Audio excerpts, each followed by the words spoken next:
mga bebe, entrada 1, 2, 3. Magluluto po tayo ng tokwa at toge. Inuna po natin ang ipirito ang tokwa habang po tayo ay maggigisa ng mga ingredient. Ayan. Nilagay natin ang ating kasirola at naglagay tayo ng olive oil at naglagay tayo ng chicken. Pipirito lang po natin yan. At lalagyan natin ng paminta. At naglagay na po tayo ng bawang. Pagkatapos nating ipirito ng konti ang manok. Ayan. Naglagay po tayo ng onion at kamatis. At luto na ang ating tokwa.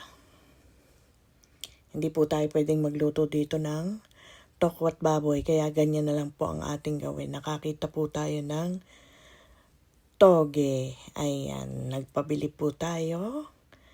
At tayo magluluto ng tokwat toge. Ayan po. Luto na ang ating tokwa.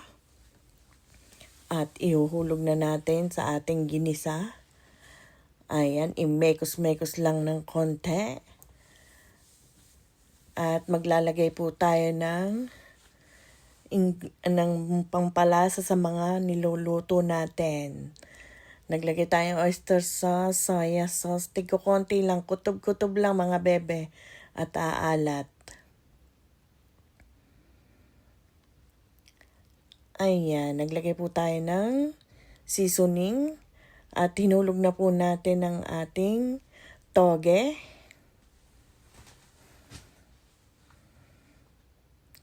At ang bell pepper. Naglagay din po tayo ng spring onion. At naglagay po tayo ng sesame oil. Konti lang po.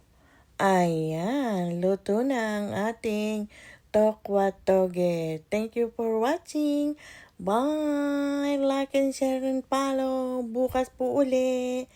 At yummy ang ating niluto. Goodbye. God bless everyone.